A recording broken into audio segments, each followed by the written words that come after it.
Hello friends, welcome to the session. और इस particular video lecture में हम बात करेंगे हिस्ट्री ऑफ माइक्रोबायोलॉजी। तो आइए स्टार्ट करते हैं वीडियो को। तो बेसिकली हम स्टडी में देखेंगे कि कौन कौन से डिफरेंट साइंटिस्ट हैं और उनका क्या कंट्रीब्यूशन है माइक्रोबायोलॉजी फील्ड में और किस तरीके से माइक्रोबायोलॉजी डेवलप हुआ।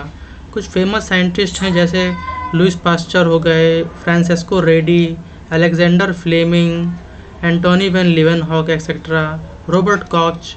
तो इन सब साइंटिस्टों का हम कंट्रीब्यूशन देखेंगे, बट थोड़ा सा यूनिक वे में देखेंगे ताकि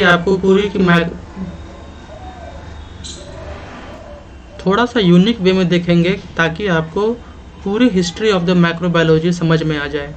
राइट। तो ये हमारा लर्निंग ऑब्जेक्टिव है इस सेशन में, हिस्टोरिकल डेवलपमेंट ऑफ माइक्रोबायोलॉजी। तो हम माइक्रोबायोलॉजी की हिस्ट्री को 4 सेक्शंस में डिवाइड करेंगे, जिसमें से फर्स्ट हो जाएगा द बिगिनिंग, सेकंड हो जाएगा द ट्रांजिशन फेज, थर्ड आ जाएगा classical golden age of microbiology और फोर्थ आएगा आपका एरा ऑफ कीमोथेरेपी। तो हम इन चारों फेजेस को 1 बाय 1 स्टडी करने वाले हैं। ये वीडियो थोड़ा सा लेंदी हो सकती है, बट आई होप कि इस वीडियो को कंप्लीट देखने के बाद में आपको कोई भी doubt regarding the history of microbiology नहीं रह जाएगी। राइट। तो let's start the beginning of microbiology. Right. तो the beginning of microbiology start होती है साइंटिस्ट रॉबर्ट हुक से। The study of micro organisms और microbiology began when the first microscope were developed in 1665 by the English scientist Robert Hooke। तो microbiology कब शुरू हुई और माइक्रो ऑर्गेनिजम्स की स्टडी कब शुरू हुई, ये हमको समझना ऐसे होगा कि माइक्रोबायोलॉजी की स्टडी तब शुरू हो सकती है जब फर्स्ट माइक्रोस्कोप डेवलप हुआ होगा, तभी तो हम माइक्रो ऑर्गेनिजम्स को देख पाएंगे, क्योंकि बिना माइक्रोस्कोप के हम उन्हें देख नहीं सकते। तो इट्स अ कॉमन सेंस कि पहले माइक्रोस्कोप डेवलप हुए होंगे, फिर हमने उस माइक्रोस्कोप की हेल्प से माइक्रो ऑर्गेनिजम्स को ऑब्जर्व किया होगा। ठीक है। Next, he developed a simple lens that magnified approximately 30 times. तो रॉबर्ट हुक ने जो लेंस डेवलप किया था वो लेंस अप्रॉक्सीमेटली किसी ऑब्जेक्ट को 30 गुना बार मैग्नीफाई कर दे रहा था, बड़ा कर दे रहा था। He visualized the eye of a fly, a bee stinger, protozoa etc। तो उन्होंने बहुत सारी डिफरेंट इंसेक्ट को, बहुत सारे फ्लाइज के आईज को देखा, मधुमक्खी के स्टिंग को देखा जो उसका कांटा होता है। इसके अलावा प्रोटोजोआ वगैरह भी उन्होंने विजुलाइज करने की कोशिश की। Right. He also examined thin slices of cork which was the bark of oak tree and found that cork was made of tiny boxes that Hooke referred to as cells। तो Robert Hooke ने पहली बार एक बात कही, किसी एक particular visualisation को उन्होंने सेल नाम दिया। उन्होंने क्या किया, उन्होंने ओक ट्री के बार्क को देखा, राइट, और उसमें उन्होंने कॉर्क सेल को देखा था और वो पर्टिकुलरली बॉक्स टाइप में थे। वो कुछ इस तरीके से उन्होंने देखा था, तो उन्होंने इन बॉक्सेस को सेल्स बोला था। राइट। और सेल्स बोलने के साथ में इसमें एक बात और ख़ास बात है कि इन्होंने पहली बार सेल देखा था, बट इन्होंने डेड सेल देखा था। ठीक है, इन्होंने डेड सेल देखा था और सबसे पहला लिविंग सेल लीवेनहुक सर ने देखा था। ठीक है। Next, he published his work in the book micrography which contained a collection of his thoughts on chemistry as well as a description of the microscope and its uses। तो Robert Hooke ने एक book publish की थी जिसका नाम है micrography, और इस बुक में उन्होंने अपने थॉट्स को डिस्कस किया था, उसको रिप्रेजेंट किया था वर्ल्ड के सामने। ठीक है। और उन्होंने माइक्रोस्कोप का डिस्क्रिप्शन के बारे में बताया था, उसका यूजेस क्या है वो भी उन्होंने उस बुक में डिस्कस किया था। ठीक है। In 1665 he discovered the fruiting structure of molds। तो इन्होंने मोल्ड का फ्रूटिंग स्ट्रक्चर देखा था। मोल्ड मतलब फंगस, और फंगस में कुछ फ्रूटिंग स्ट्रक्चर्स होते हैं जिनसे कि फंगस के स्पोर का फॉर्मेशन होता है। ठीक है। तो उन फ्रूटिंग स्ट्रक्चर्स को इन्होंने डिस्क्राइब किया था और ऑब्वियसली उन्होंने उन स्ट्रक्चर्स को अपने माइक्रोस्कोप से देखा होगा जिसको उन्होंने डेवलप किया था, राइट। तो अब आगे बढ़ते हैं हम लोग बिगिनिंग में। सेकेंड नंबर पे आप क्या जाते हैं, Antonie van Leeuwenhoek sir. Antonie van Leeuwenhoek ने क्या किया था, he invented first ever microscope. इन्होंने सबसे पहला माइक्रोस्कोप इन्वेंट किया था। His best lens could magnify 300 to 500x।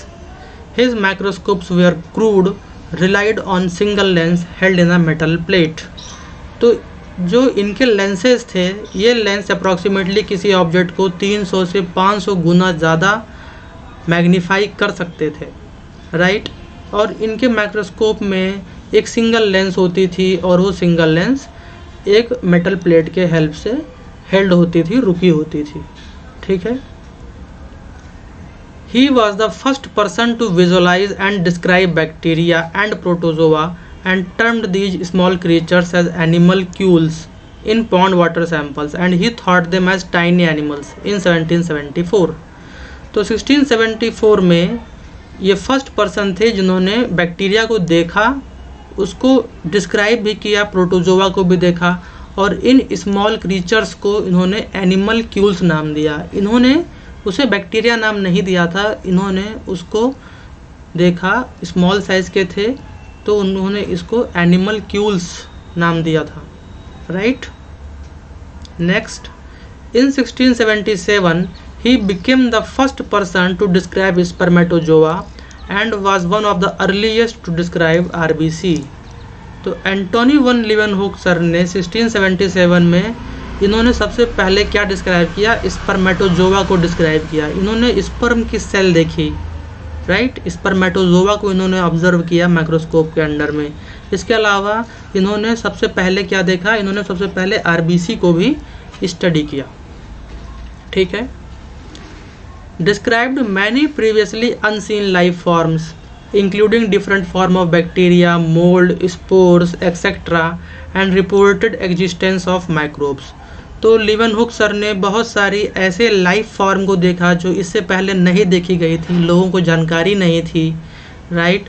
और उन्होंने different form of bacteria, mould, spores, इन सब को उन्होंने अपने खुद के इन्वेंट किए हुए माइक्रोस्कोप में विजुलाइज किया और उन्होंने इस बात पे भी मोहर लगाई कि माइक्रो ऑर्गेनिजम्स होते हैं, ठीक है। In 1676, Van Leeuwenhoek sent his drawings to the Royal Society of London. This has a special significance to microbiology because it contained his first detailed description of the microorganisms। तो उस time पे कुछ printers वगैरह नहीं होते थे, कोई facility नहीं होती थी, तो जो भी वो माइक्रोस्कोप में विजुलाइज करते थे, लीवेनहुक सर उसकी ड्राइंग बनाते थे और उस ड्राइंग के कलेक्शन को उन्होंने रॉयल सोसाइटी ऑफ लंदन में सबमिट कर दिया था। और इसमें सबसे पहले इसका सबसे ज़्यादा रोल माइक्रोबायोलॉजी के डेवलपमेंट में हुआ, ठीक है। इसी वजह से इन्होंने, क्योंकि बहुत सारे लाइफ फॉर्म्स को ऑब्ज़र्व किया और फर्स्ट टाइम ऑब्ज़र्व किया और रिसोर्सेज की कमी में ऑब्ज़र्व किया, इसीलिए हम इन्हें by respect father of bacteriology and protozoology कहते हैं, ठीक है। तो इसी के साथ में आपने द बिगिनिंग कवर कर लिया है, ठीक है। अब हम बढ़ते हैं नेक्स्ट द ट्रांजिशन फेज़ पे। तो हमारा नया टॉपिक शुरू हो गया है हिस्ट्री ऑफ माइक्रोबायोलॉजी में, that is the transition, right. The transition phase during late 16th century, discovery of the microscopic world raised some interesting queries in mind of researchers against some long-held beliefs। तो 16वीं शताब्दी के अंत में microscopic world की discovery हुई, दुनिया को ये मालूम चला कि एक और दुनिया है जिसको हम देख नहीं सकते, जिसको हम माइक्रोस्कोपिक वर्ल्ड कह रहे हैं। तो इस वजह से बहुत सारे क्वेरीज, बहुत सारे क्वेश्चन डेवलप होने लगे पूरे दुनिया के रिसर्चर्स में, साइंटिस्ट में, और कुछ ऐसे बिलीफ थे, कुछ ऐसी मान्यताएं थी जो जिसको भी तोड़ा गया, राइट। जैसे कि At that time, the scientific community used a theory known as spontaneous generation or abiogenesis. The doctrine that holds that lifeless objects give rise to living organisms to explain the apparently magical origins of life. तो उस time पे जो scientific community थी वो एक theory को follow करती थी और वो थ्योरी थी स्पॉन्टेनियस जनरेशन की, ठीक है, और ए बायोजेनेसिस। तो स्पॉन्टेनियस जनरेशन और ए बायोजेनेसिस बोथ आर सेम। तो ये क्या कहता है, ये कहता है कि living organisms arise from non living things. थोड़ा सा सुनने में अजीब लग रहा है आज की डेट में, क्योंकि बहुत सारा डिस्कवरी और बहुत सारा वर्क हो गया है, इसलिए मुझे पता है, आपको पता है कि लिविंग ऑर्गेनिज्म से ही लिविंग ऑर्गेनिज्म डेवलप होगा। बट उस टाइम पे स्पॉन्टेनियस जनरेशन, स्पॉन्टेनियस मतलब होता है अपने आप, और जनरेशन मतलब उत्पत्ति, स्वयं उत्पत्ति, अपने आप किसी चीज़ की उत्पत्ति हो जाएगी। तो इसमें थ्योरी था कि नॉन लिविंग ऑब्जेक्ट से कोई लिविंग ऑर्गेनिज्म बनता है, ठीक है।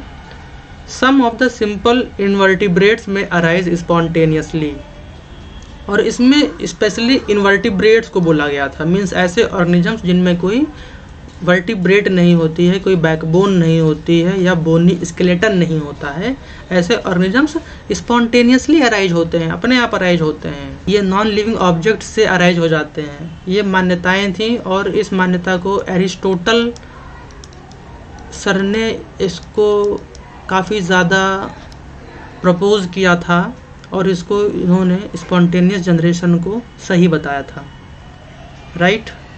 This theory was proposed by Aristotle in 4th century BC। तो 4th सेंचुरी BC में एरिस्टोटल जी ने स्पॉन्टेनियस जनरेशन को वैलिड बोला था और सही बताया था, ठीक है। Although most people accepted spontaneous generation, the theory had some strong opponents। तो वैसे तो स्पॉन्टेनियस जनरेशन क्योंकि एरिस्टोटल सर ने प्रपोज किया था तो बहुत कम लोग थे जो कि उसको रिजेक्ट करते थे, लेकिन देयर वेयर सम अपोनेंट्स, कुछ अपोनेंट्स थे जो इस थ्योरी का विरोध करते थे। वो उनका कहना था कि ऐसे ही कोई लिविंग ऑर्गेनिज्म अपने आप नहीं उत्पत्ति हो सकती है। स्पेशली यहाँ पे जो लिविंग ऑर्गेनिज्म की बात हो रही है, ये यहाँ पे माइक्रोब्स की बात हो रही है और जो स्मॉलर इनवर्टिब्रेट्स हैं, ठीक है, इन दोनों की बात हो रही है। तो यहाँ पे कंफ्यूज नहीं होना है, ठीक है। यहाँ पे ह्यूमंस की बात नहीं है, यहाँ पे माइक्रो ऑर्गेनिजम्स और जो स्मॉलर इनवर्टिब्रेट्स हैं उनकी बात हो रही है, ठीक है। तो इस थ्योरी को डिसअप्रूव करने के लिए, स्पॉन्टेनियस जनरेशन को डिसअप्रूव करने के लिए, इस थ्योरी को रिजेक्ट करने के लिए एक साइंटिस्ट थे, फ्रांसिस्को रेडी। तो फ्रांसिस्को रेडी क्या थे देखते हैं चल के। In 1668 Italian physician recognised that flies had reproductive organs from the drawings of Leeuwenhoek.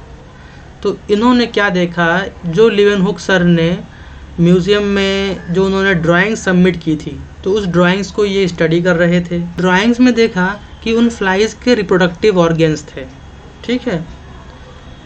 Flies lay their eggs which hatch into maggots on the exposed meat, thus disapproving the theory of spontaneous generation temporarily। तो इन्होंने observe किया कि जो flies थे जब उनको expose किया meet पर, तो देखा गया कि उन फ्लाइज ने एग्स प्रोड्यूस किए और वो एग्स हैच हो गए मैगॉट्स में, मतलब फ्लाइज के लार्वा में।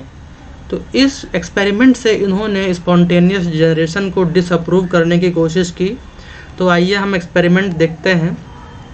तो आप देखिए फर्स्ट केस क्या है, uncovered jar, flies laid their eggs on uncovered meat and maggots develop.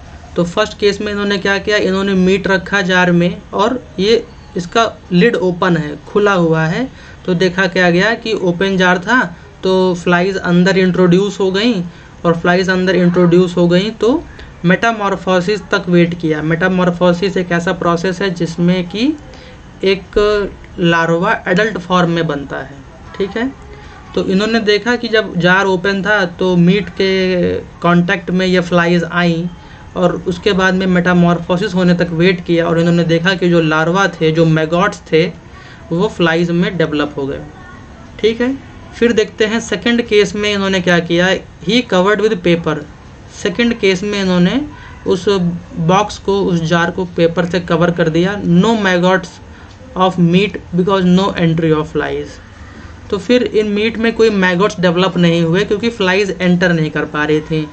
ये जार बंद हो गया तो फ्लाइज एंटर नहीं कर सकती। फ्लाइज एंटर नहीं कर सकती है तो इसके अंदर किसी भी तरीके के फ्लाइज डेवलप नहीं हुई, मैगॉट्स डेवलप नहीं हुए। ठीक है, फिर इन्होंने क्या किया, इन्होंने इसी बॉक्स में डेड फ्लाइज इंट्रोड्यूस किया। तो जब इन्होंने इस बॉक्स में डेड फ्लाई इंट्रोड्यूस किया और इसके लिड को क्लोज कर दिया तो फिर से देखा गया कि कोई मैगॉट डेवलप नहीं हुआ। फिर इन्होंने इसी जार में जिंदा मक्खियाँ या इंट्रोड्यूस लाइव फ्लाइज इन्होंने जब इसमें इंट्रोड्यूस किया तो देखा गया कि मैगॉट्स फिर से अपीयर हो गए। इसका मतलब क्या हुआ कि जब इन्होंने लिविंग फ्लाइज इंट्रोड्यूस किया तो मैगॉट्स आए। इसका मतलब लाइफ बिगेट्स लाइफ। ठीक, जीवन से जीवन उत्पन्न हो रहा है। ठीक है, फिर देखिए थर्ड केस में he covered with fine gauze which exclude flies produces maggots on gauze itself.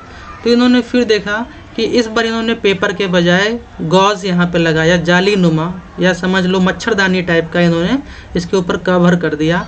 और इन्होंने देखा कि इस बार फ्लाइज ने लार्वा इसी के ऊपर प्रोड्यूस किए हैं और वो लार्वा मैगॉट्स फ्लाइज में डेवलप हुए हैं। तो इस तरीके से इन्होंने किसी तरीके से स्पॉन्टेनियस जनरेशन को डिसअप्रूव करने की कोशिश करी और काफ़ी हद तक ये एक्सपेरिमेंट सफल माना जाता है स्पॉन्टेनियस जनरेशन को डिसअप्रूव करने में। ठीक है, अब आगे बढ़ते हैं हम लोग ट्रांजिशन फेज़ में। ट्रांजिशन फेज़ में अब कुछ स्पॉन्टेनियस जनरेशन के सपोर्टर भी थे, जैसे फ्रांसिस्को रेडी ने इस थ्योरी को अपोज किया, विरोध किया। वैसे ही एक साइंटिस्ट थे जॉन नीदम सपोर्ट में थे स्पॉन्टेनियस जनरेशन के। ये एरिस्टोटल के थ्योरी को सपोर्ट करते थे। ठीक है, तो he reported the results of his experiment in support of spontaneous generation. ठीक है, Needham noted that microbes arise spontaneously in boiled mutton. तो इन्होंने क्या किया, इन्होंने मटन ग्रेवी ली और उसको बॉईल किया और बॉईल करने के बाद में इन्होंने उसको कुछ समय के लिए छोड़ दिया और देखा कि उसमें माइक्रोब्स अराइज हो गए हैं। ठीक है, उसमें स्मेल आने लगी है, माइक्रोब्स अराइज हो गए हैं, मीन्स वो अब खाने योग्य नहीं था। ठीक है, he even boiled several flask of mutton gravy and sealed them with cork as ready sealed them with jars, still microbes grow. तो इन्होंने डिफरेंट फ्लास्क में मटन ग्रेवी को इन्होंने बॉईल किया और फिर उसको सील कर देते थे बॉईल करके, जैसे रेडी ने सील किया था जार को अपने मीट वाले मैगॉट वाले एक्सपेरिमेंट में। लेकिन फिर भी इन्होंने देखा कि माइक्रो ऑर्गेनिजम्स ग्रो हो रहे हैं। राइट, तो इन्होंने बोला कि माइक्रो ऑर्गेनिजम्स ग्रो हो रहे हैं, इसका मतलब ये अपने आप से ही ग्रो हो रहे हैं। इस वजह से ये स्पॉन्टेनियस जनरेशन को सपोर्ट करते थे। राइट, अब जॉन नीदम सर के अगेंस्ट में इनकी बात को डिसअप्रूव करने के लिए एक दूसरे साइंटिस्ट हैं लेज़ारो स्पेलेंजानी। इन्होंने बोला कि Needham's organism came from heat resistant microbes. तो इन्होंने बोला कि उसमें जो माइक्रो ऑर्गेनिज्म ग्रो हो जा रहे हैं बार बार हीट करने से, वो इसलिए ग्रो हो जा रहे हैं क्योंकि वो माइक्रो ऑर्गेनिजम्स हीट रेजिस्टेंट हैं, वो ऊष्मा को सह सकते हैं और उसमें ग्रो हो सकते हैं। Right, if flask we are boiled long enough nothing grow. फिर इन्होंने भी एक्सपेरिमेंट किया और इन्होंने एक्सपेरिमेंट में देखा कि जब 1 से 2 घंटे के लिए हम उस मटन ग्रेवी को बॉईल कर देते हैं तो फिर उसको रखने के बाद में, उसको सील करने के बाद में उसमें किसी भी तरह का माइक्रो ऑर्गेनिजम्स ग्रो नहीं होता है। ठीक है, लेकिन इन्होंने स्पेलेंजानी की थ्योरी को नीदम ने एनकाउंटर किया और कहा कि बहुत लंबे समय तक हीटिंग करने से लाइफ फोर्स डिस्ट्रॉय हो गई। क्या बोला नीदम ने? That prolonged heating destroyed the life force. Right, तो अब हम लोग ट्रांजिशन फेज में आगे बढ़ते हैं, जहाँ एक तरफ स्पॉन्टेनियस जनरेशन सही है या गलत है, इसके लिए एक्सपेरिमेंट्स परफॉर्म किए जा रहे थे। कुछ साइंटिस्ट स्पॉन्टेनियस जनरेशन के अगेंस्ट में थे और कुछ साइंटिस्ट उसको सपोर्ट कर रहे थे। ठीक है, लेकिन इसी के साथ में कुछ और भी साइंटिस्ट थे जिनका फोकस थोड़ा डिफरेंट था, वो कुछ और चीज़ों पे बात कर रहे थे, कुछ और रिसर्च कर रहे थे, तो उनको देखते हैं। While the spontaneous generation was being debated, some of the scientists were concerned about transmission of disease. तो कुछ साइंटिस्ट इस बात के लिए कंसर्न थे कि किस तरीके से डिजीज़ का ट्रांसमिशन होता है, ठीक है, किस तरीके से रोग फैलता है, राइट। तो इसमें एक साइंटिस्ट हैं जॉन स्नो। जॉन स्नो ने कहा कि water is involve in disease transmission. पहली बार जॉन स्नो ने बोला कि वाटर के थ्रू डिजीज़ ट्रांसमिट होती है, राइट। इसके अलावा in 1546 Italian scientist Girolamo Fracastoro held the concept that contagion is an infection that passes from one thing to another. Here contagion received little credibility that microorganisms were substance of contagion. तो यहाँ पे थोड़ा mistake हो गया है, right. कहने की मतलब ये है कि जो फ्रैकास्ट्रो थे, इन्होंने बोला कि contagion is an infection that passes from one thing to another. तो जो डिजीज़ का जो स्प्रेड है उसमें कोई एक पार्टिकल है, जो पार्टिकल एक पर्सन से दूसरे पर्सन को पास होता है, ट्रांसफ़र होता है, और उस पार्टिकल को, उस चीज़ को उन्होंने कंटेजियन बोला था। और यहाँ पे कंटेजन का मतलब था उनका माइक्रो ऑर्गेनिज्म से। उस टाइम पे इतना ज़्यादा रिसर्च नहीं डेवलप थी कि वो उसको माइक्रो ऑर्गेनिज्म कह पाते। उन्होंने कंटेजियन वर्ड यूज़ किया, ठीक है। उन्होंने कौन सा वर्ड यूज़ किया? कंटेजियन वर्ड यूज़ किया, right. Next, the German Athanasius Kircher was paid little attention when he reported microscopic worms in the 1600s in the blood of plague victims. तो एक और साइंटिस्ट थे किर्चर, उन्होंने क्या किया, उन्होंने कुछ प्लेग विक्टिम्स, कुछ पर्सन्स को, कुछ लोगों को प्लेग बीमारी थी, तो उनके ब्लड को उन्होंने स्टडी किया और देखा कि उसमें वर्म्स टाइप के उन्हें कुछ चीज़ें दिखाई दी, और उनको उन्होंने माइक्रोस्कोपिक वर्म्स बोले, लेकिन इनकी डिस्कवरी को बहुत ज़्यादा तूल नहीं दिया गया। Next, Christian Fabricius was also neglected when he suggested in 1700 that fungi might be the cause of rust and smut disease in plants. तो Fabricius ने एक सजेशन दिया, एक प्रपोज किया कि प्लांट्स में जो डिजीज़ होती है, जो रस्ट डिजीज़ होती है, जो स्मट डिजीज़ होती है, वो डिजीज़ का कॉज फंगस हो सकता है। बट इनकी स्टडी को भी नेगलेक्ट किया गया, बहुत ज़्यादा ध्यान नहीं दिया गया, वेलकम नहीं किया गया, ठीक है, साइंटिफिक वर्ल्ड के द्वारा। Edward Jenner developed vaccine for small pox. इसी ड्यूरेशन में, इसी ट्रांजिशन फेज में एडवर्ड जेनर ने वैक्सीन डेवलप करी स्मॉल पॉक्स की। He proposed that a less pathogenic agent could confer protection against a more pathogenic one. Is specially remarkable in view of the fact that microscopy was still in its infancy and the nature of the virus was not known. तो Edward Jenner ने small pox के लिए vaccine develop की, और उन्होंने ये बोला कि हम किसी भी लेस पैथोजेनिक एजेंट का इस्तेमाल करके उस पैथोजन की हेल्प से हम कोई ज़्यादा स्ट्रांग पैथोजन के अगेंस्ट में प्रोटेक्शन ले सकते हैं, ठीक है। ये उनकी थ्योरी थी, और वो भी उस टाइम पे इन्होंने वैक्सीन डेवलप करके दिखाई जिस टाइम पे माइक्रोस्कोप उतने ज़्यादा फैशनेबल नहीं थे, फैशन में नहीं थे, और वायरस का इतना ज़्यादा नेचर भी नहीं पता था लोगों का कि वायरस वो आरएनए वायरस है कि डीएनए वायरस है। एक सिंपल ऑब्जर्वेशन से वो कह सकते हैं स्मॉल पॉक्स के वैक्सीन को बनाने में कामयाब हुए। एक्चुअली में उन्होंने देखा कि उनके आसपास में, उनके लोकेलिटी में जो कम्युनिटी थी, वहाँ पे एक कम्युनिटी थी ग्वालों की, तो वहाँ पे वो लोग दूध का व्यापार करते थे, वो लोग दूध बेचते थे और जानवरों को पालते थे, मवेशियों को पालते थे और दूध बेचते थे। तो उन्होंने देखा कि उस एरिया में मवेशियों को एक डिजीज़ होता था जिसको काउ पॉक्स बोलते थे, और जो लोग उस बिज़नेस में इन्वॉल्व थे उन लोगों को भी उसका इन्फेक्शन उनके ब्लड में या उनकी बॉडी में किसी न किसी तरीके से वो वायरस एंट्री ज़रूर लेता था काउ पॉक्स का। तो जो पर्सन्स, जो विलेजेस उस पर्टिकुलर बिजनेस में इन्वॉल्व थे, तो उनको स्मॉल पॉक्स होता तो था बट उनकी डेथ नहीं होती थी, ठीक है। उनको स्मॉल पॉक्स की मॉर्टेलिटी रेट उनके इलाके में कम थी। तो उन्होंने इस चीज़ को ऑब्जर्व किया और उन्होंने पता लगाया, तो फिर उन्होंने उन्हीं लोगों के ब्लड से कह सकते हैं या उनके टिश्यू से स्टडी करके ये पता लगाया कि अगर हम काऊ पॉक्स के एंटीजेनिक मटेरियल को इंजेक्ट कर दें in the form of vaccine उन पर्सन्स को जिनमें स्मॉल पॉक्स का डिजीज़ है, तो आसानी से स्मॉल पॉक्स क्योर हो सकती है। ठीक है, तो हम लोग आगे बढ़ते हैं। In 1847, Hungarian physician Ignaz Semmelweis reported that hand washing in chlorine water could stop the spread of disease।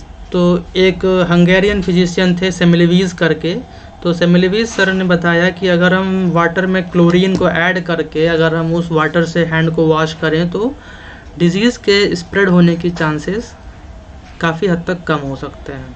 Right, तो इसी के साथ में ट्रांजिशन फेज़ ख़त्म होता है। हम लोगों ने हिस्टोरिकल डेवलपमेंट ऑफ माइक्रोबायोलॉजी में द बिगिनिंग देख लिया और द ट्रांजिशन फेज़ देख लिया। अब हम आते हैं थर्ड नंबर पे, that is classical golden age of microbiology.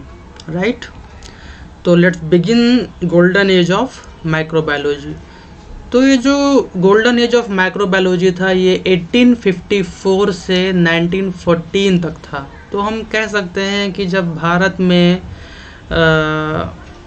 First war of independence हो रहा था, हम लोग आज़ादी की पहली क्रांति उस समय कर रहे थे, तो वहाँ से माइक्रोबायोलॉजी का गोल्डन एज शुरू होता है। ठीक है, और अप्रॉक्सीमेटली 1940 तक, मतलब जब तक फर्स्ट वर्ल्ड वार शुरू नहीं होता, कह सकते हैं कि from the beginning of the first war of independence of India to the occurring of first world war, ये टोटल आपका 60 ईयर्स का गैप है।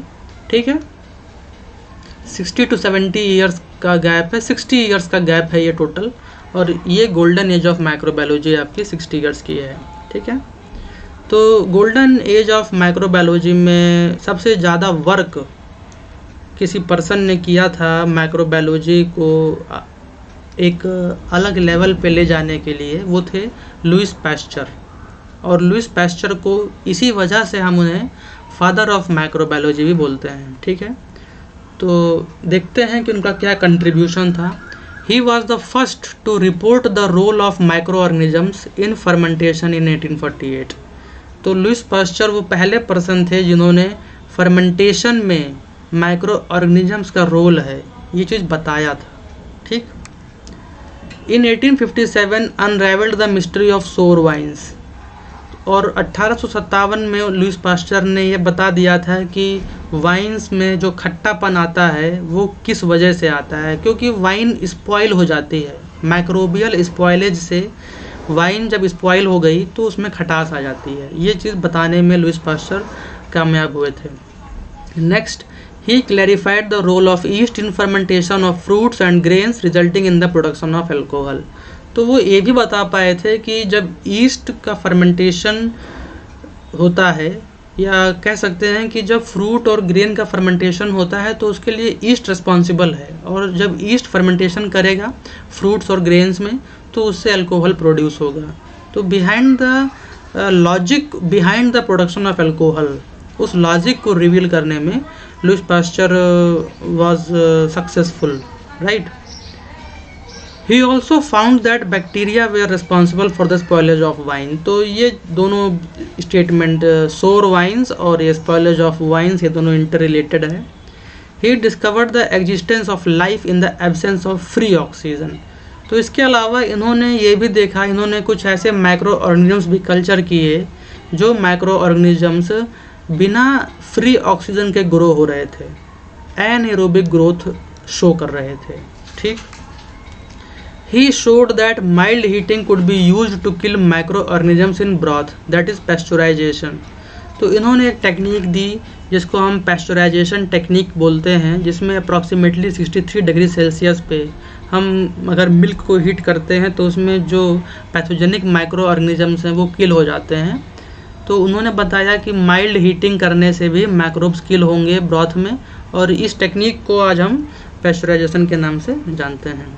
Right, He also isolated the causative agent of cholera, Vibrio cholerae and rabies virus and also developed anti rabies and anthrax vaccine. तो Pasteur sir ने Vibrio cholerae जो कि causative agent है cholera का, इसको isolate किया था। रेबीज़ वायरस की वैक्सीन्स को डेवलप किया था। इसके अलावा एंथ्राक्स डिजीज़ होता था काउज में, एनिमल्स में, ठीक है, उसके अगेंस्ट भी वैक्सीन्स डेवलप की थी, right. He proposed germ theory of disease. Louis Pasteur ने जर्म थ्योरी ऑफ डिजीज़ को प्रपोज किया था। जर्म थ्योरी ऑफ डिजीज़ हम समझेंगे कि क्या होता है इसी वीडियो में। But definite proof was offered by Robert Koch, ठीक है। Next, he firmly disapproved the spontaneous generation doctrine by his swan neck flask experiment. तो यहाँ पे होता क्या है कि लुईस पास्चर यहाँ पे पूरी तरीके से स्पॉन्टेनियस जनरेशन को, जो भी पॉसिबल डिस्कशन थे स्पॉन्टेनियस जनरेशन को लेकर के, उसको ये कम्प्लीटली डिस्ट्रॉय करते हैं, डिसअप्रूव करते हैं by his famous swan neck experiment. Famous swan neck experiment है और उस एक्सपेरिमेंट की वजह से फाइनली स्पॉन्टेनियस जनरेशन जैसी बातों को कम्प्लीटली डिसअप्रूव कर दिया जाता है साइंटिफिक वर्ल्ड में, राइट। तो आइए देखते हैं स्वान नेक एक्सपेरिमेंट क्या था। तो इन्होंने क्या किया था कि इन्होंने स्टेराइल ब्रॉथ लिया था। स्टेराइल ब्रॉथ मतलब आप समझ सकते हैं कि ब्रॉथ मतलब कोई ऐसा मीडियम, कोई ऐसा लिक्विड कह लो जो कि माइक्रोबियल ग्रोथ को सपोर्ट करता है। उसमें कार्बन सोर्स होगा, नाइट्रोजन सोर्स होगा, ठीक है, उसमें और भी मिनरल्स, न्यूट्रिएंट्स, विटामिन्स मौजूद होंगे जो कि लाइफ को सपोर्ट करेंगे, ठीक है। ऐसा लिक्विड जो लाइफ को सपोर्ट करे उसको हम ब्रॉथ कहेंगे।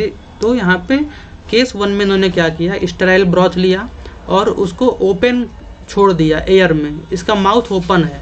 जब यहाँ पे इसका माउथ ओपन है तो क्या हो रहा है, यहाँ पे एयर अंदर जा रही है, और जब एयर अंदर जा रही है तो यहाँ पे लाइफ अपीयर हो गई, ठीक।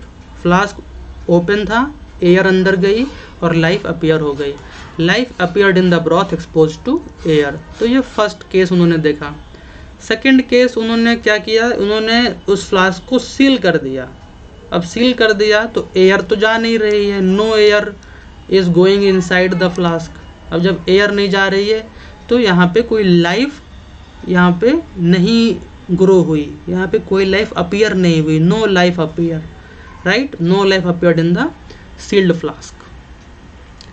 थर्ड केस में उन्होंने देखा कि स्टेराइल ब्रॉथ जिसमें था वहाँ पे इन्होंने उसके माउथ को, उसके फ्लास्क के माउथ को कंटिन्यूसली हीट किया, ठीक है। इन्होंने कंसिस्टेंट उसको हीट किया by the help of flame. तो जब हीट कर रहे थे तो हीटिंग की वजह से no life appeared where the neck was continuously heated.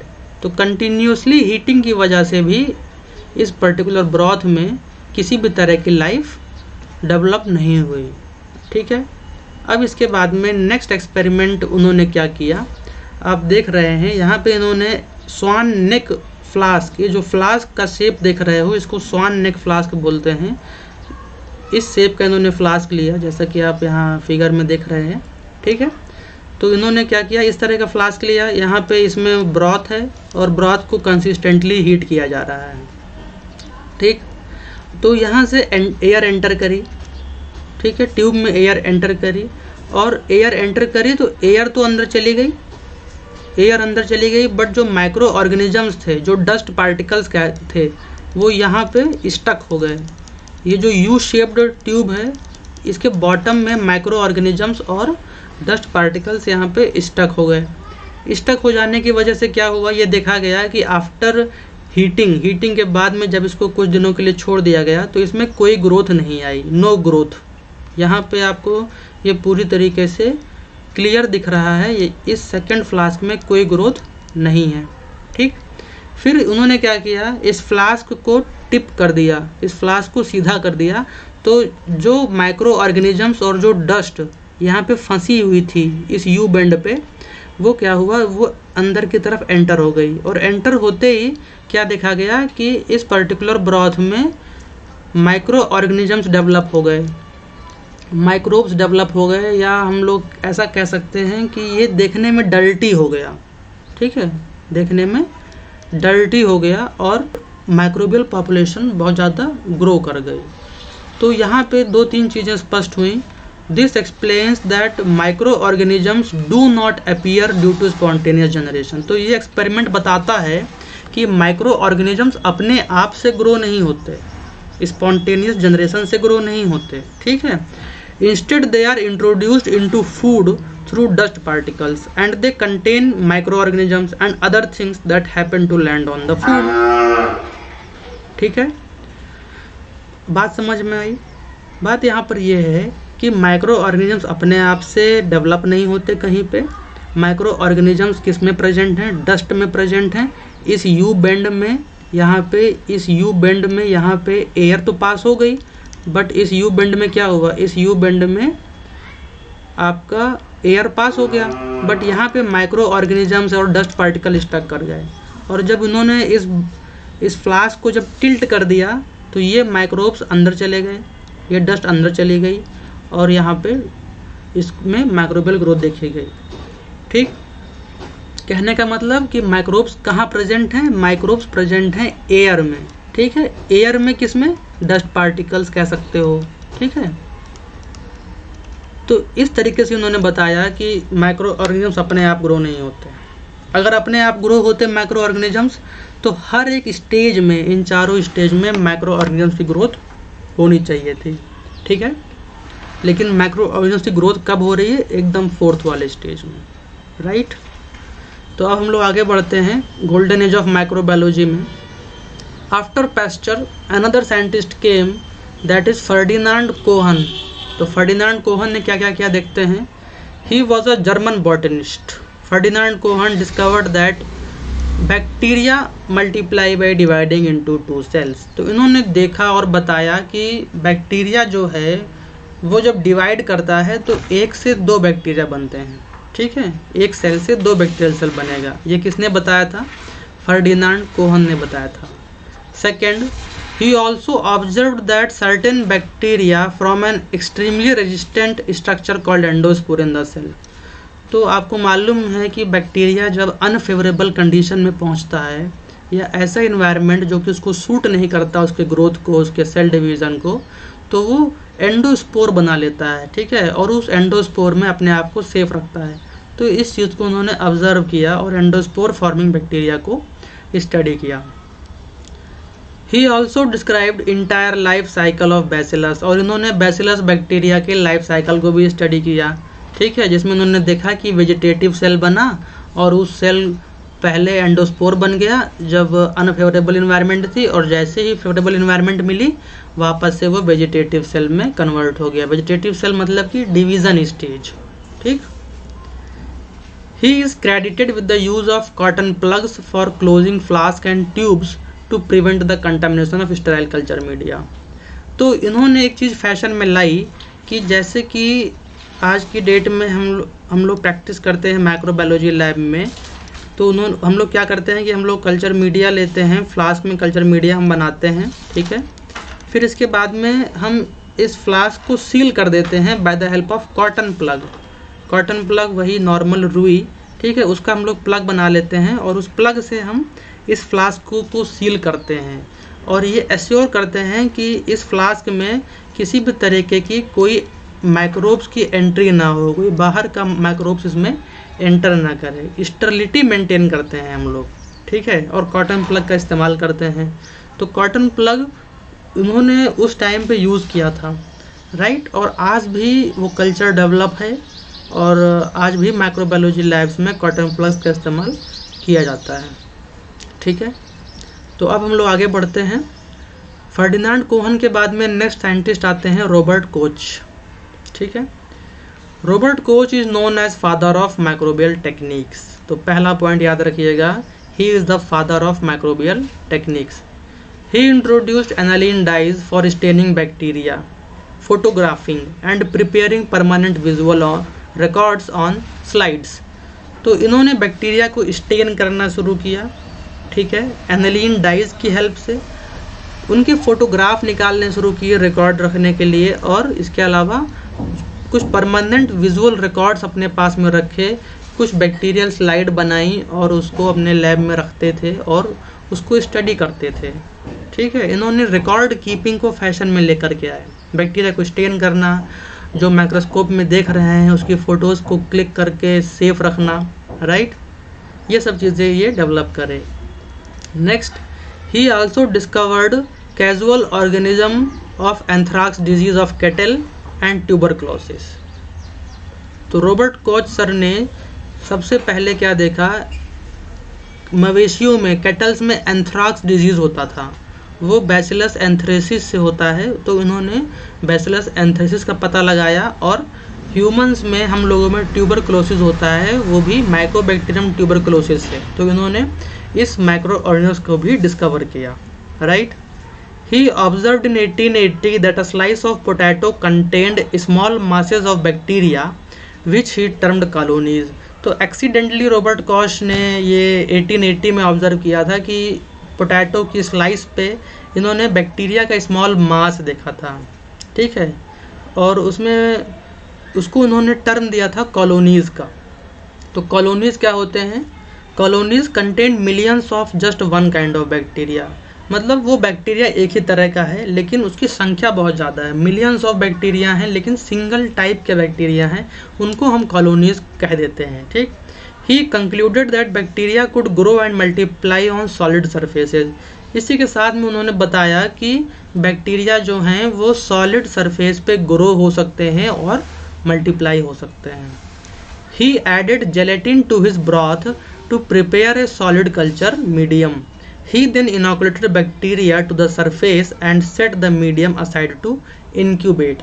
तो जब उन्होंने प्रपोज किया कि हम एक सॉलिड कल्चर मीडियम पर भी बैक्टीरिया को ग्रो कर सकते हैं और बैक्टीरिया डिवाइड करेगा, तो उनके पास में प्रॉब्लम थी कि जो उनका ब्रॉथ है, ब्रॉथ मतलब कि लिक्विड मीडिया, अब उस ब्रॉथ में उन्हें कुछ ऐसा एजेंट डालना था जो कि उस ब्रॉथ को सॉलिडिफाई कर सके, ठीक।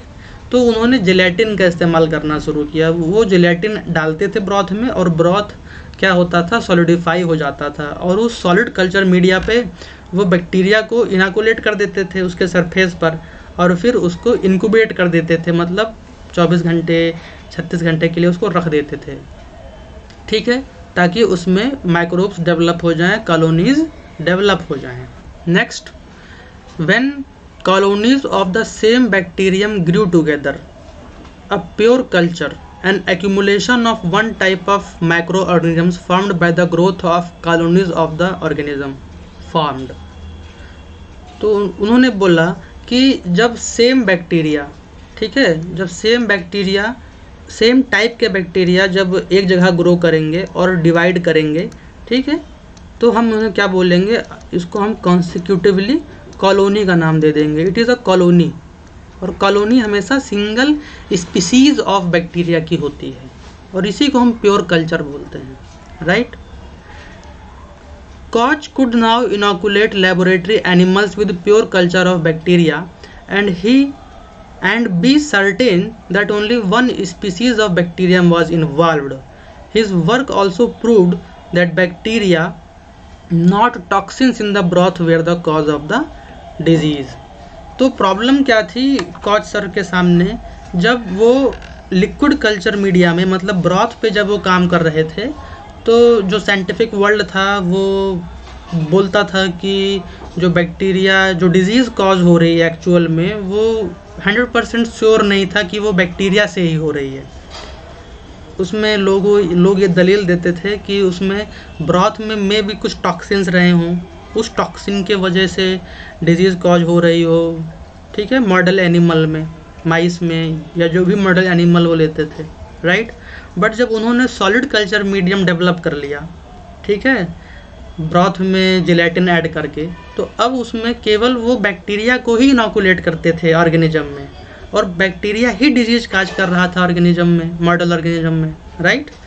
तो अब यहाँ पे कोई भी संदेह नहीं था, कोई सस्पेक्ट, कोई डाउट नहीं था कि मे बी ब्रॉथ में टॉक्सिन्स रहे हों, उस टॉक्सिन से डिजीज़ कॉज हो गई हो एनिमल को, ठीक। तो ये बेनिफिट हुआ सॉलिड कल्चर मीडियम को डेवलप करके, right. One of the coach assistant Julius petri invented petri plates और पेट्री डिश। तो रॉबर्ट कोच के लैब में असिस्टेंट्स भी थे जो काम करते थे, उसमें से एक थी जूलियस पेट्री। तो जूलियस पेट्री ने पेट्री प्लेट्स का इन्वेंशन किया, जिसको आप पेट्री डिश भी जानते हैं, और इसी पेट्री प्लेट्स में बैक्टीरिया का कल्चर किया जाता है, सॉलिड कल्चर मीडियम बनाया जाता है, ठीक है, और फिर उस पर आप बैक्टीरियल कॉलोनी को इनाकुलेट करते हो, तो बैक्टीरिया ग्रो होता है इनक्यूबेशन के बाद में, ठीक। Used agar agar and gelatin to prepare solid culture media for studying bacteria in pure culture. तो बैक्टीरिया के प्योर कल्चर की स्टडी करने के लिए कॉच सर ने एगार एगार का यूज़ किया, ठीक है, ये एक पाउडर फॉर्म में आता है, और जिलेटिन का यूज़ किया। ये दोनों क्या हैं? ये दोनों आपके सॉलिडिफाइंग एजेंट हैं, ठीक है, और सॉलिडिफाइंग एजेंट का इस्तेमाल क्या है? एक लिक्विड मीडिया को सॉलिड मीडिया में कन्वर्ट करना है, ठीक है। Next, Walther Hesse and Fanny E Hesse, ये दोनों हस्बैंड वाइफ थे और ये दोनों असिस्टेंट थे तो कॉच लैब में। तो Walther Hesse and Fanny Hesse assistant in Koch lab used agar instead of gelatin for preparation of media.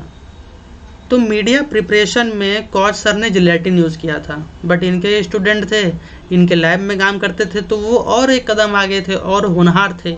तो उन्होंने क्या किया? उन्होंने जिलेटिन को हटा करके उसको एगार से रिप्लेस कर दिया। तो एगार में एक क्वालिटी होती है, एगार जब 100 डिग्री सेल्सियस पे पहुंच जाता है, when agar goes solution at 100 degree Celsius it solidifies at 45 degree Celsius, ठीक है। Till now this was not replaced by any other substances. तो एगार क्या है? एगार एक मोल्टेन स्टेट वाला कंपाउंड है, वी कैन से दैट। तो agar में अगर आपने किसी लिक्विड में एगार ऐड कर दिया है और आप उस लिक्विड को बॉयल कर रहे हो 100 डिग्री सेल्सियस पर, तो जब उसमें कूलिंग होगी, जब वो रूम टेम्परेचर पे धीरे धीरे आएगा वो सॉल्यूशन, तो वो सॉलिडिफाई हो जाएगा, राइट। बिना हीट किए कभी भी सॉलिडिफिकेशन नहीं होगा। एक बार आपको 100 डिग्री सेल्सियस तक एगार वाले सॉल्यूशन को पहुंचाना पड़ेगा, और एगार हम डाल किस में रहे हैं? उसी लिक्विड कल्चर मीडिया में डालेंगे जिसको हमें सॉलिड बनाना है, ठीक है। और ये टेक्निक आज तक नहीं रिप्लेस हुई है। आज भी माइक्रोबायोलॉजी लैब्स में हम एगार का ही यूज़ करते हैं जब हम सॉलिड कल्चर मीडिया पे काम करते हैं, तो ठीक है। Stressed the need for pure culture to study microbes in details. तो रॉबर्ट कॉच सर ने इस नीड पे, इस रिक्वायरमेंट पे बहुत जोर दिया कि अगर हमें माइक्रो ऑर्गेनिजम्स को बहुत ज़्यादा डिटेल में पढ़ना है, समझना है, जानना है, तो हमें प्योर कल्चर करना पड़ेगा। प्योर कल्चर की ज़रूरत है, मतलब हम जिस माइक्रो ऑर्गेनिजम्स को स्टडी कर रहे हैं उस हमारे पेट्री प्लेट में, उस कल्चर मीडिया पे वही माइक्रो ऑर्गेनिजम्स ग्रो हो, सिंगल स्पीसीज का ही माइक्रो ऑर्गेनिजम्स ग्रो हो, बाकी अदर स्पीसीज के माइक्रो ऑर्गेनिजम्स ग्रो ना हो, मिक्सअप ना हो। बिकॉज ये चीज़ें बहुत ज़्यादा चीकी थी, राइट, बहुत ज़्यादा पॉइंटेड चीज़ें थी। आप क्योंकि माइक्रोब जैसी चीज़ है, दिखाई नहीं देती, बट उसमें भी हमें स्पेसिफिक माइक्रोब्स पे काम करना है। तो you can see that how this process has evolved slowly, right. Next, he confirmed germ theory of disease. और इन्होंने क्या किया? इन्होंने जर्म थ्योरी ऑफ डिजीज़ को कन्फर्म कर दिया। लुइस पास्चर ने प्रपोज किया था, लेकिन इन्होंने कन्फर्म कर दिया, ठीक है। And he given Koch postulates, इन्होंने कुछ पोस्टुलेट्स दिए थे to test the pathogenicity of causative agents. तो देखते हैं कि जर्म थ्योरी ऑफ डिजीज़ क्या थी, ठीक। इसके अलावा इतने सारा काम करने के लिए, माइक्रोबायोलॉजी सब्जेक्ट को इवॉल्व करने के लिए और इस मॉडर्न साइंस को इन्होंने बहुत कुछ दिया। तो इसके बदले इन्होंने नोबेल प्राइज़ मिला इन 1905 फॉर फिजियोलॉजी और मेडिसिन, ठीक है। 1905 में रॉबर्ट कॉच सर को नोबेल प्राइज़ मिल गया। तो कॉच पोस्टुलेट्स देख लेते हैं हम लोग। पहले देखते हैं ये प्रूव क्या करता है। ये प्रूव करता है that specific micro organisms cause specific disease, right. Specific micro organisms specific disease cause करेगा। जैसे विब्रियो कॉलरा होगा तो वो कॉलरा कॉज करेगा, माइकोबैक्टीरियम ट्यूबरक्लोसिस होगा तो ट्यूबरक्लोसिस कॉज करेगा, माइकोबैक्टीरियम ट्यूबरक्लोसिस कॉलरा नहीं कॉज करेगा, ठीक है। वैसे ही ट्रेपोनेमा पैलिडियम सिफिलिस कॉज करेगा, राइट। तो उन्होंने एक्सपेरिमेंट्स किए और उस एक्सपेरिमेंट्स के बिहाफ पे उन्होंने कॉज पोस्टुलेट्स दिए। तो आइए समझते हैं कि कॉज पोस्टुलेट्स क्या है। तो सबसे पहले यहाँ पे ये देखा गया कि डिजीज्ड एनिमल और हेल्दी एनिमल्स, ठीक है। तो फर्स्ट देखते हैं, the suspected pathogenic organism should be present in all cases of the disease and absent from healthy animals, ठीक। तो सपोज दैट किसी पर्टिकुलर एनिमल में कोई डिजीज़ है या आपने इसको इन विट्रो कोई एजेंट दे दिया है जिसकी वजह से इसमें डिजीज़ आ गई है, ठीक। और एक पर्टिकुलर हेल्दी एनिमल है जिसको आपने पर्टिकुलर कॉजेटिव एजेंट इंट्रोड्यूस नहीं किया है, ठीक। तो सपोज़ आपने किसी डिजीज्ड एनिमल से सैंपल ले लिया, रेड ब्लड सेल है, ब्लड है, टिश्यू सैंपल है, आप इसको माइक्रोस्कोप में ऑब्जर्व कर रहे हो। तो रेड ब्लड सेल में ये जो लाइंस हैं, ये लाइंस आपको समझ में आ रहा है, ये सस्पेक्टेड पैथोजेंस हैं, ठीक। तो डिजीज एनिमल्स में ये पैथोजेंस होने चाहिए, ठीक। हेल्दी एनिमल्स में नहीं है, डिजीज एनिमल में पैथोजन सस्पेक्टेड है, ठीक है। अब आप इसको क्या करेंगे, यू विल कल्चर इट, और जब आप कल्चर करोगे तो उस सस्पेक्टेड पैथोजन की कॉलोनीज डेवलप होंगी। ये पेट्री प्लेट है और पेट्री प्लेट में कल्चर मीडिया ऐड है, आपने एगार ऐड किया तो ये सॉलिडिफाई हो गया। अब आप इसमें सस्पेक्टेड पैथोजन को इनाकुलेट कर दिए तो यहाँ पे ये कॉलोनीज डेवलप हो गई सस्पेक्टेड पैथोजेंस की, ठीक है। तो अब हमें क्या करना है, नेक्स्ट स्टेप में हमें एक पर्टिकुलर एनिमल में, एक हेल्दी एनिमल में इस पैथोजन को इंट्रोड्यूस करना है, ठीक है। यहाँ पे हम एक हेल्दी एनिमल में पैथोजन को इंट्रोड्यूस कर देंगे, राइट। अब जब हम पैथोजन को इंट्रोड्यूस कर दिए तो इस एनिमल को डिजीज़ कॉज होना चाहिए, this animal should get the disease, right. और अब हम इस एनिमल का ब्लड सैंपल, टिश्यू सैंपल लेंगे, स्पेसिमेन कलेक्ट करेंगे और उसको लेबोरेटरी कल्चर करेंगे, और फिर से हम जब उसको कल्चर मीडिया में देखेंगे, उसकी कॉलोनीज़ को स्टडी करेंगे माइक्रोस्कोपिक वे में, तो हमें सेम ऑर्गेनिज्म मिलना चाहिए, राइट। मीन्स दिस वन यहाँ पे, ठीक, जो ये सस्पेक्टेड पैथोजेंस था, सेम पैथोजन हमें इस प्लेट में भी मिलना चाहिए। तब हम कह सकते हैं कि particular specific micro organism will cause a specific disease, right. मतलब कि ये फर्स्ट वाला disease animal, first disease animal और सेकंड डिजीज़ एनिमल, इन दोनों डिजीज़ एनिमल में उसके सिम्टम्स में क्या क्या उसके बॉडी में सिम्टम आए, क्या फिजियोलॉजिकल चेंजेस हुए, वो सारे के सारे सिमिलर होने चाहिए, ठीक।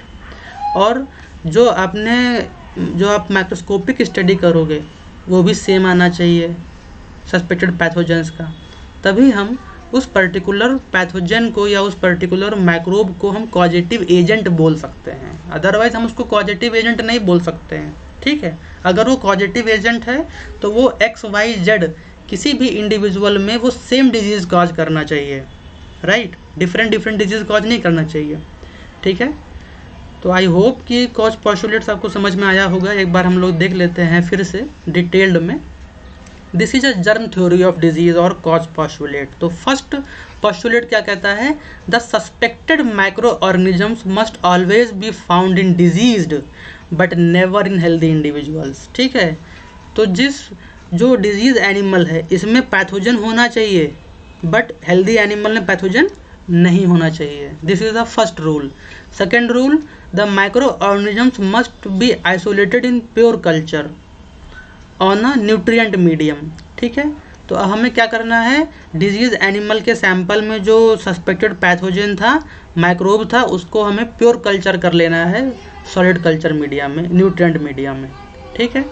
The same disease must result when the isolated micro organism is inoculated into a healthy host.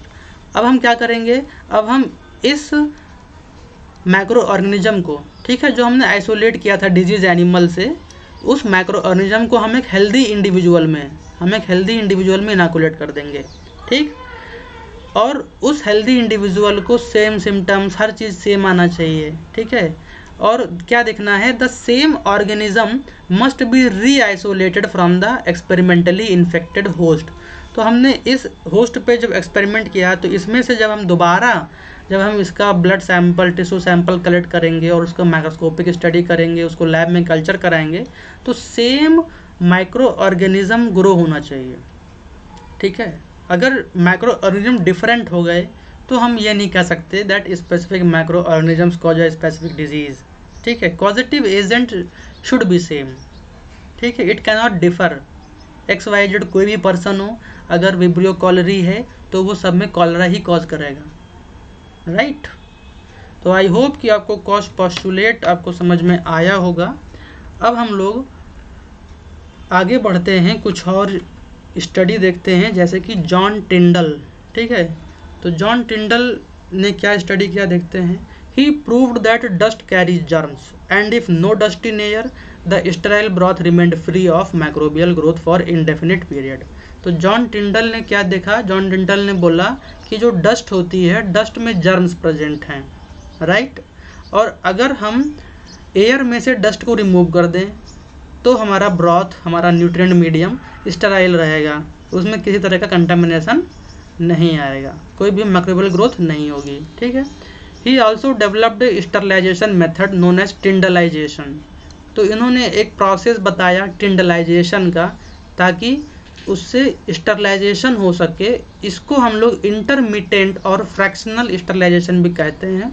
तो इसमें होता क्या था कि इन्होंने एक प्रोसीजर बताया कि हम किसी पर्टिकुलर लिक्विड को या किसी चीज़ को अगर हमें स्टरलाइज करना है तो हम उसे अल्टरनेट कूल और हीट करें। अल्टरनेट कूलिंग और हीटिंग करेंगे 3 दिनों तक, तो उसमें सारे जर्म्स, सारे माइक्रोब्स, बैक्टीरिया, फंगस, स्पोर्स सारे के सारे किल हो जाएंगे। कूलिंग करेंगे, हीटिंग करेंगे, कूलिंग करेंगे, हीटिंग करेंगे। ठीक है, 3 दिनों तक। This is tyndallization. फिर नेक्स्ट आते हैं आपके जोसेफ लिस्टर। ठीक है, जोसेफ लिस्टर ने क्या काम किया है देखते हैं। He developed pure culture techniques. ठीक, second, pure culture referred as a growth of mass of cell of same species in a vessel. फिर वही बात है कि जो प्योर कल्चर है, प्योर कल्चर का मतलब कि सेल्स, बहुत सारे सेल्स हों, मिलियंस ऑफ सेल्स हों, लेकिन सिंगल स्पीसीज के हों और सिंगल वेसल में हों। ठीक है, he developed the pure culture of bacteria using serial dilution technique. तो इन्होंने सीरियल डाइल्यूशन टेक्निक दी और उस टेक्निक की हेल्प से बैक्टीरिया का प्योर कल्चर करने को सिखाया। हम लोग फ्यूचर वीडियोस में सब डिस्कस करेंगे, राइट।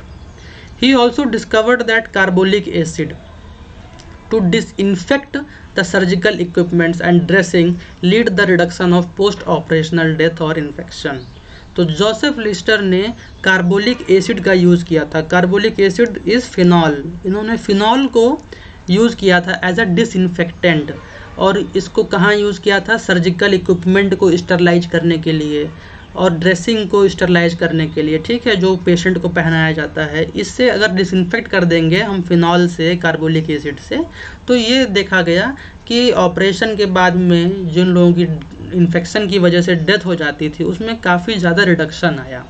ठीक है, एक हिसाब से इन्होंने स्टरलाइजिंग एजेंट बताया वर्ल्ड को। ठीक, इसी वजह से हम इनको फादर ऑफ एंटीसेप्टिक सर्जरी की उपाधि से नवाजते हैं। Joseph Lister is a father of antiseptic surgery, right. इसके बाद हम बात करेंगे एली मेचिनकॉफ की। ठीक है, Elie Metchnikoff, he coined the term phagocytosis, right. इन्होंने टर्म दिया फैगोसाइटोसिस का, which means eating of the cells. ठीक है, next in 1884 he published account of phagocytosis, a defensive process in which the body's white blood cell engulf and destroy micro organisms. तो Metchnikoff ने बहुत ही important discovery किया। ठीक है, उन्होंने एक वर्ड बताया फैगोसाइटोसिस, मतलब सेल ईटर। ठीक है, सेल ईटिंग प्रोसेस, और उसमें इन्होंने भी बताया कि हमारे बॉडी में एक डिफेंस प्रोसेस है, रोग से लड़ने की क्षमता है हमारी बॉडी में। हमारे ब्लड में WBC प्रेजेंट होते हैं और ये WBCs माइक्रो ऑर्गेनिजम्स को डिस्ट्रॉय करते हैं by the help of phagocytosis. और फैगोसाइटोसिस सेल्स भी हमारी बॉडी में प्रेजेंट हैं, जैसे मैक्रोफेज हो गया। ठीक है, ये सारे सेल्स कैसे हैं, ये हमारे ब्लड में प्रेजेंट हैं और ये माइक्रोब्स को इनगल्फ कर लेते हैं, एंटीजन को, फॉरेन पार्टिकल्स को। तो ये बात किसने बताई थी, एली मेचिनकॉफ ने बताई थी। Thus he formulated the basic theory on which the science of immunology is founded, that the body is protected from infection by leukocytes that engulf bacteria and other invading organisms, that is cellular immunity. तो Eli मेचिनकॉफ को हम लोग कह सकते हैं कि science of immunology अगर किसी पर्टिकुलर इंसान से डेवलप हुआ, इम्यूनोलॉजी का जो डेवलपमेंट हुआ वो एली मेचिनकॉफ की वजह से हुआ, बिकॉज इन्होंने पहली बार बताया कि हमारी बॉडी में कुछ इम्यून सिस्टम है और वो इम्यून सिस्टम में कुछ फैगोसाइटिक सेल्स हैं जो कि फॉरेन पार्टिकल्स को इनगल्फ कर लेते हैं, राइट। तो this is also a very important discovery in the history of microbiology, right, and also in the history of mankind, right. तो इसी के साथ में हम लोगों ने हिस्टोरिकल डेवलपमेंट में the beginning, the transition phase और golden age of microbiology finish कर लिया है। और अब हम पहुंचते हैं fourth, that is era of chemotherapy पे, ठीक है। तो let's begin era of chemotherapy. तो era of chemotherapy approximately 40 years के लिए माना जाता है, 1910 टू 1950। और वैसे तो कीमोथेरेपी अभी तक चली आ रही है, बट जो एक्चुअल कीमोथेरेपी है वो 1910 टू 1950 के बीच में रिसाइड करेगी। तो इसमें हम सबसे पहले स्टडी करेंगे scientist none other than Paul Ehrlich. तो पॉल अर्लिक का हम देखते हैं इन्होंने क्या क्या किया। He discovered certain dyes that stained microbes but not animal cells. मतलब इन्होंने पर्टिकुलर ऐसी डाइज डेवलप करी, ऐसी डाइज बनाई और ऐसी डाइज से स्टेनिंग की जिससे केवल माइक्रोब्स स्टेन होते थे, एनिमल सेल्स स्टेन नहीं होती थी। Next, led to search magic bullets, a chemical that would destroy specific bacteria without damaging surrounding tissues, or a chemical that harm pathogen but not host। तो इन्होंने एक term बोला, एक टर्म बताया, बोला magic bullets. And what is magic bullets?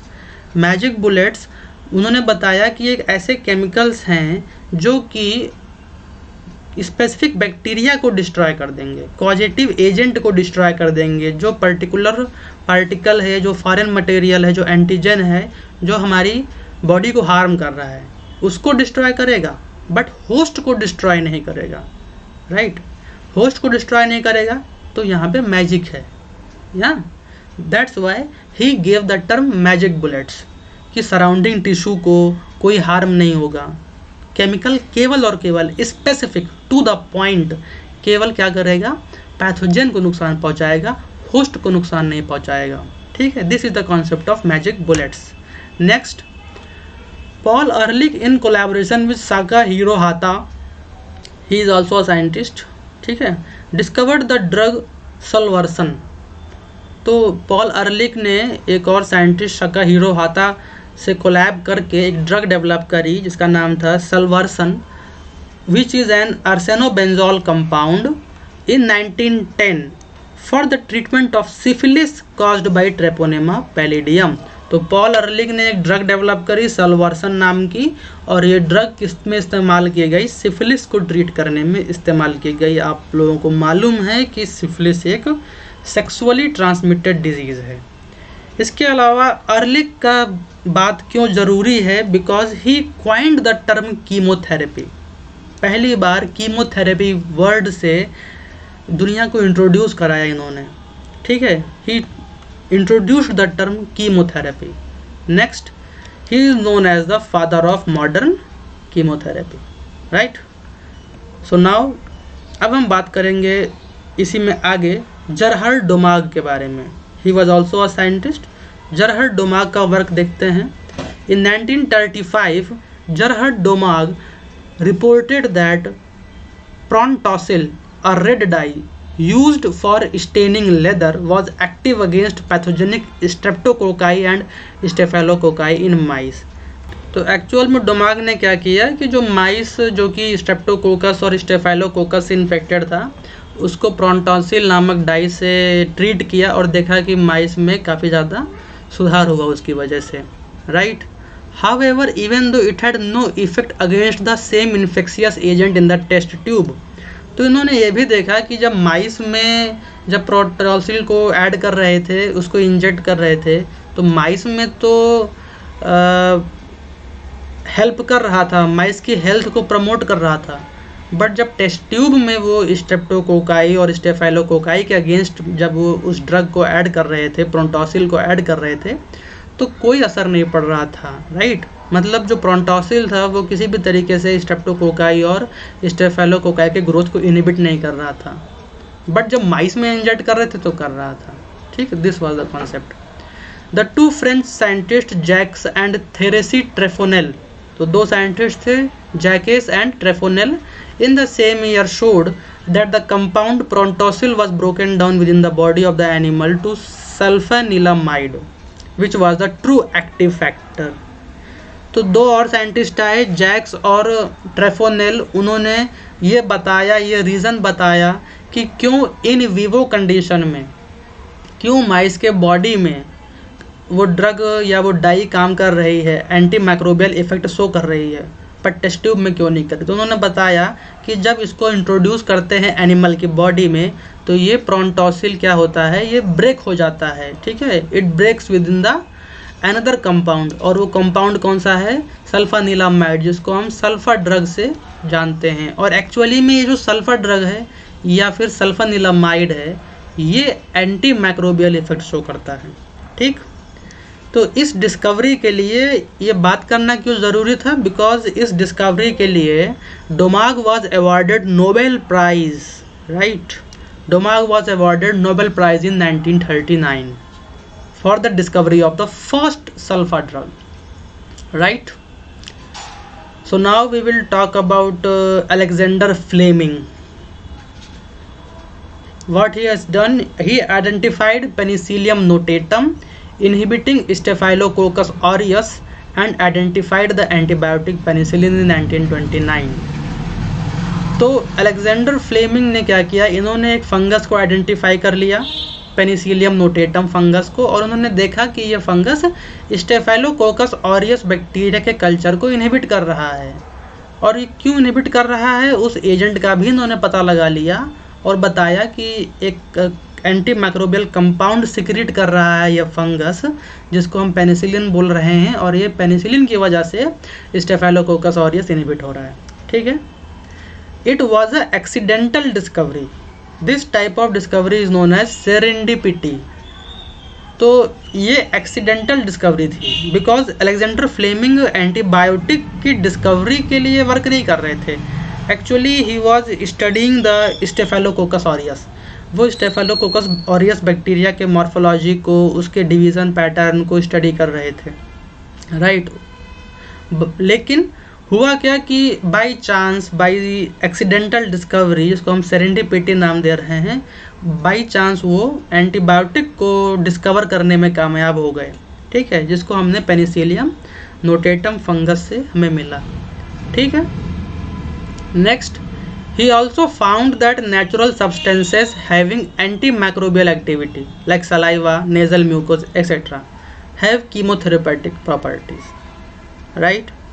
तो उन्होंने ये भी देखा कि हमारी बॉडी की जो सिक्रीशंस हैं, जैसे सलाइवा हो गया, नेज़ल म्यूकोस हो गया, ठीक है, इनमें कुछ एंटी माइक्रोबियल प्रॉपर्टी होती है, ठीक। तो इसमें मतलब हमारी बॉडी में खुद से सिक्रीशंस, हमारी बॉडी सिक्रीशंस में एंटी माइक्रोबियल एक्टिविटी का इन्होंने पता लगाया। Work on Staphylococcus aureus inhibition of growth due to penicillin. तो इन्होंने स्टेफाइलोकोकस ऑरियस बैक्टीरिया पे वर्क किया, और जो पेनिसिलिन एंटीबायोटिक को खोजा था वो एस ऑरियस को इनहिबिट कर रहा था, ठीक। फ्लोरी एंड चेन, ये दो और साइंटिस्ट आए, आइसोलेटेड पेनिसिलिन इन प्योर कल्चर। तो इन लोगों ने क्या किया, इन्होंने पेनिसिलिन एंटीबायोटिक, क्योंकि एंटीबायोटिक क्या होते हैं, ये सेकेंडरी मेटाबोलाइट्स होते हैं, ठीक है, जो बैक्टीरिया अपने स्टेशनरी फेज में प्रोड्यूस करता है। आप लोग बैक्टीरियल ग्रोथ कर्व से फेमिलियर होंगे, तो मैक्सिमम मेटाबोलाइट्स बैक्टीरिया तब प्रोड्यूस करता है जब वो स्टेशनरी फेज में होता है, ठीक है। तो उस फेज में इन लोगों ने, फ्लोरे और चेन ने क्या किया, इंडस्ट्रियल प्रोडक्शन कराया पेनिसिलिन का, ठीक है, इंग्लैंड में इन 1941। तो इंडस्ट्रियल प्रोडक्शन के लिए फ्लोरे और चेन रिस्पॉन्सिबल थे। तो इसी वजह से फ्लेमिंग, फ्लोरे और चेन, इन तीनों लोगों को नोबेल प्राइज़ मिला 1945 में for the discovery and production of penicillin. तो पेनिसिलिन के डिस्कवरी और प्रोडक्शन के लिए इनको नोबेल प्राइज़ से नवाजा गया, और इनमें तीनों लोग आए, फ्लोरे और चेन, क्योंकि इन्होंने इंडस्ट्रियल स्केल पे उसका कमर्शलाइजेशन किया, इंडस्ट्रियल प्रोडक्शन पे जोर दिया। ठीक है, उस एंटीबायोटिक को इन्होंने इल्यूट किया पेनिसिलियम नोटेटम के कल्चर से। ठीक है, next, Fleming's fungal strain Penicillium notatum did not respond well enough in large scale production. तो ये भी देखा गया कि फ्लेमिंग का जो स्ट्रेन था पेनिसिलियम नोटेटम, ये उतना अच्छा रिस्पॉन्स नहीं शो किया जब इसको लार्ज स्केल पे प्रोड्यूस कराया गया। ठीक है, तो इसके उपाय क्या किए गए? ड्यूरिंग सेकेंड वर्ल्ड वार के टाइम पेनिसिलियम रूबेंस, एक दूसरा स्ट्रेन था पेनिसिलियम का, फंगस का, Penicillium Rubens strain was used in the mass production of antibiotic penicillin. तो पेनिसिलिन एंटीबायोटिक के मास प्रोडक्शन के लिए नोटेटम यूज नहीं किया गया था, that was Rubens, right, which was isolated from the surface of a cantaloupe fruit in 1943। This antibiotic was commercialised later. तो इसी एंटीबायोटिक को बाद में कॉमर्शलाइज किया गया।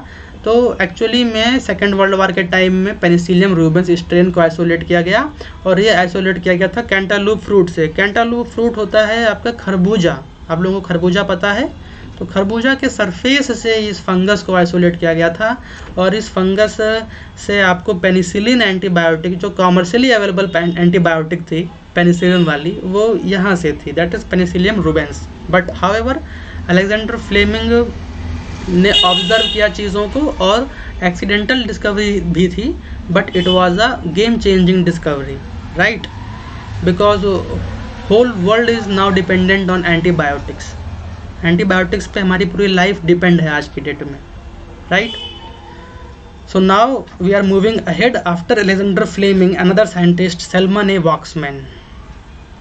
तो सैल्मन ए वॉक्समैन का हम कंट्रीब्यूशन देखेंगे। 1945 आइडेंटिफाइड स्ट्रेप्टोमाइसिन एंटीबायोटिक। तो इन्होंने सॉयल बैक्टीरिया को कल्चर किया और सॉयल बैक्टीरिया से स्ट्रेप्टोमाइसिन एंटीबायोटिक को आइसोलेट किया। He also coined the term antibiotics. तो सैल्मन वॉक्समैन ने क्या बोला, इन्होंने एंटीबायोटिक वर्ड को दुनिया के सामने लेकर आया है। फर्स्ट टाइम इन्होंने एंटीबायोटिक वर्ड का यूज़ किया, और उन्होंने क्या बोला, a chemical substance of microbial origin. मतलब एंटीबायोटिक क्या है, एक केमिकल सब्सटेंस है, और इसका ओरिजिन क्या है, माइक्रोब है। Chemical substance of microbial origin which in small quantity exert anti microbial activity. मतलब जब इसकी क्वांटिटी बहुत स्मॉल रहेगी, तो ये स्मॉल क्वांटिटी अगर यूज़ करेंगे तो ये एंटी माइक्रोबियल एक्टिविटी शो करती है, right. Next, in 1939 Waxman and his colleague undertook a systemic effort to identify soil organisms producing soluble substances what are now known as antibiotics। तो 1939 में Voxman और उनके कलीग्स जो थे, उन्होंने बहुत सारा एफर्ट लगाया इस चीज़ों में, और उन्होंने बहुत सारे सॉयल ऑर्गेनिजम्स को आइडेंटिफाई किया, और वो कौन कौन से बायो एक्टिव सब्सटेंसेस प्रोड्यूस कर रहे थे, और उन्होंने डिफरेंट एंटीबायोटिक्स को फाइंड किया। Within the decade 10 antibiotics were isolated, और 10 साल के भीतर 10 एंटीबायोटिक आइसोलेट किए गए, उनको करेक्टराइज किया गया, और उसमें से 3 of them with clinical applications, right. तो आप देख रहे हैं कि एंटीबायोटिक की डिस्कवरी हुई कहाँ से थी, अलेक्जेंडर फ्लेमिंग से, राइट, बट उसको फैशन में किसने लाया, ठीक है, that was a salmon Voxman. Salmon Waksman ने इवन एंटीबायोटिक वर्ड भी उन्हीं ने डिनोट किया, उन्होंने क्वाइन किया है, ठीक है। तो सैल्मन ए वॉक्समैन, हम कह सकते हैं he is a father of antibiotic, right, but he is not the first producer, या he is not the first discoverer of antibiotic. Producer word गलत हो जाएगा, he is not the first discoverer of antibiotic, right. Next, तो वो 3 antibiotic कौन सी थी, actinomycin 1940 में, streptomycin 44 में, और नियोमाइसिन 1949। तो कौन सी 3 थी, एक्टिनोमाइसिन, स्ट्रेप्टोमाइसिन और neomycin. Waksman received the Nobel prize in 1952 for his notable contribution and for the discovery of streptomycin used in the treatment of tuberculosis, a bacterial disease caused by Mycobacterium tuberculosis that had been discovered by Robert Koch in 1882। तो यहाँ पे बात समझनी है अब आपको ये कि जो स्ट्रेप्टोमाइसिन एंटीबायोटिक जो इन्होंने खोजी वो माइकोबैक्टीरियम ट्यूबरक्लोसिस के अगेंस्ट काम कर रही थी। वो माइकोबैक्टीरियम ट्यूबरक्लोसिस को इनहिबिट कर रही थी, मतलब वो एंटीबायोटिक काम कर रही थी टीबी को ठीक करने में। माइकोबैक्टीरियम ट्यूबरक्लोसिस को किसने आइसोलेट किया था, किसने बताया था कि ये बैक्टीरियल डिजीज़ है? रॉबर्ट कॉच ने। तो 1882 में डिस्कवरी हुआ, लोग जान पाए कि माइकोबैक्टीरियम ट्यूबरक्लोसिस नाम का कोई माइक्रोब्स है, राइट, जो कि टीबी कॉज करता है।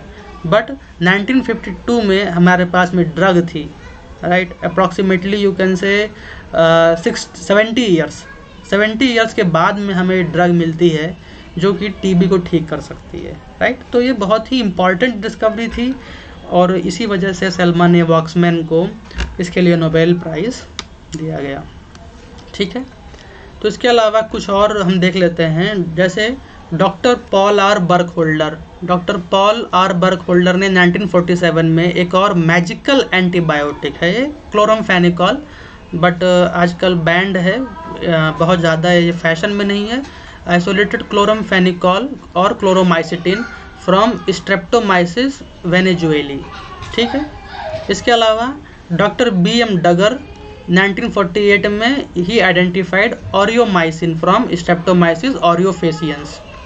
इसके अलावा another antibiotic terramycin was discovered by Finlay, Hobby and collaborators in 1950 from Streptomyces rimosus. तो इस तरफ राइट हैंड साइड में स्ट्रेप्टोमाइसिस वेनेजुएली, स्ट्रेप्टोमाइसिस ऑरियोफेसियंस, ये सब माइक्रोबियल सोर्स हैं और इधर एंटीबायोटिक्स के नेम हैं, ठीक है। Antibiotic production continues to be the important area of industrial research, और आज की डेट में एंटीबायोटिक प्रोडक्शन एक बहुत ही इम्पॉर्टेंट एरिया है इंडस्ट्रियल रिसर्च का।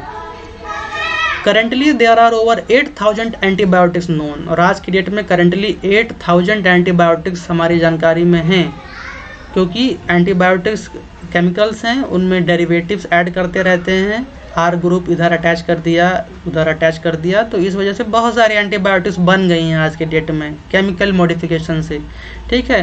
Out of which only few are being used, और उसमें से बहुत ही कम हैं जो कि हमारे पास में कीमोथेरेप्यूटिक एजेंट्स के तौर पे हम इस्तेमाल कर पाते हैं, ठीक है। तो इसी के साथ में ये हम यहाँ पे एक आप टेबल देख रहे हैं, ये एंटीबायोटिक्स हैं लेफ्ट हैंड साइड में, और इधर माइक्रोबियल सोर्स आप देख रहे हैं। तो इसको आप स्टडी पर्पज़ से इसको आप ये देख सकते हैं, याद भी कर सकते हैं, क्योंकि कभी कभी जीपैट में क्वेश्चन उठा के चले आते हैं और गेट वगैरह में क्वेश्चन चले आते हैं कि किस माइक्रोब से कौन सा एंटीबायोटिक आइसोलेट किया जाता है, ठीक है। तो थैंक यू फॉर वॉचिंग। इसी के साथ में हिस्ट्री ऑफ माइक्रोबायोलॉजी का लेक्चर यहीं पे एंड होता है। बहुत ही लेंदी वीडियो था और लेकिन बहुत ही सिस्टमैटिक वीडियो था। आपने देखा कि किस तरीके से हिस्ट्री इवॉल्व हुई from the late 16th century और हम अप टू 20th सेंचुरी में आ गए थे स्टडी करते करते। पहले द बिगिनिंग, फिर ट्रांजिशन, फिर गोल्डन एज ऑफ माइक्रोबायोलॉजी आया 60 साल का पीरियड, फिर उसके बाद में हमने एरा ऑफ कीमोथेरेपी भी देखा। तो बहुत ही सिस्टमैटिक वे में आपने हिस्ट्री ऑफ माइक्रोबायोलॉजी को पढ़ लिया है, राइट। तो अगर आपको ये वीडियो अच्छी लगी हो तो आप इस वीडियो को लाइक करिए और दोस्तों में शेयर करिए। और नॉलेज को शेयर करने से नॉलेज बढ़ती है, ठीक है, बल्कि कम नहीं होती, बढ़ेगी ही। तो आप वीडियो को लाइक करिए, शेयर करिए। कोई डाउट हो तो कमेंट भी करिए, कोई दिक्कत नहीं है, ठीक है। I am here to solve your problems. So till then, thank you for watching and bye bye, take care.